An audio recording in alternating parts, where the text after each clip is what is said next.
রাজশাহী বিভাগে, যেখানে বরেন্দ্রভূমির ভোটে বদলায় ক্ষমতার মানচিত্র। বাংলাদেশের রাজনীতিতে রাজশাহী বিভাগ কখনোই সাধারণ কোনো অঞ্চল নয়। এটি সেই জায়গা যেখানে ক্ষমতার পালা বদলের হিসাব আগে লেখা হয়।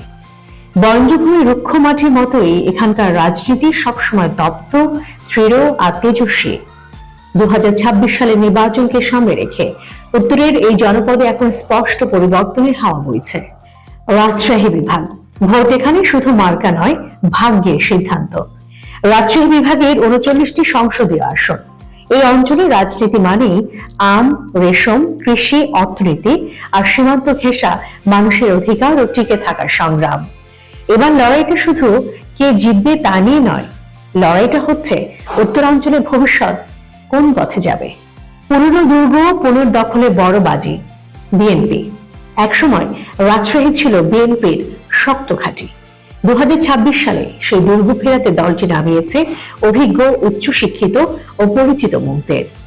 রাজশাহী 1 প্রার্থী মেজর জেনারেল অবসরপ্রাপ্ত শরীফুদ্দীন। সাবেক মন্ত্রী ব্যারিস্টার আমিনুল হকের উত্তরসূরি হিসেবে তার আগমন এই আসনে বড় চমক।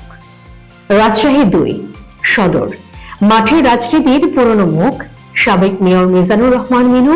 আন্দোলন ও সংগঠনের অভিজ্ঞতায় তিনি এখনো শক্ত প্রতিদ্বন্দ্বী। বগুড়া 7, এখানে বিএনপির আবেগ ঐতিহাসিক। তারেক রহমানের নাম উচ্চারণ করলে মাঠে আলাদা একটি উত্তাপ তৈরি হয়। বিশ্লেষকদের মতে রাজশাহী বিভাগে বিএনপির প্রায় 92% প্রার্থী উচ্চশিক্ষিত এবং অর্ধেকের বেশি ব্যবসায়ী বা সাবেক সামরিক, বেসামরিক কর্মকর্তা।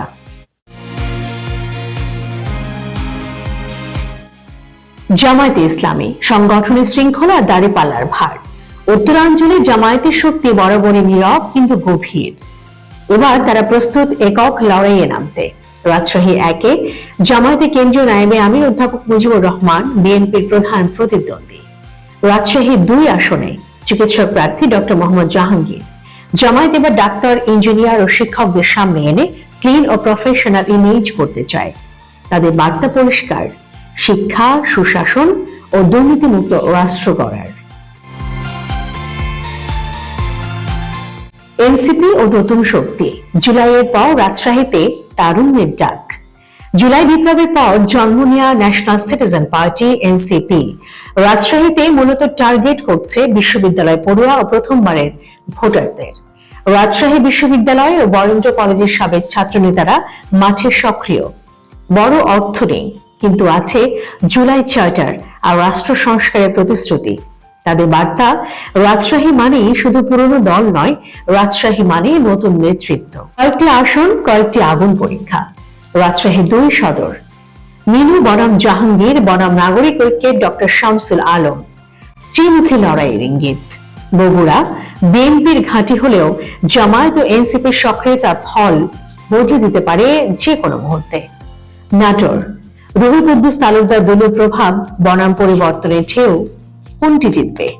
উত্তর আসবে সেই ব্যালট বাক্স থেকেই।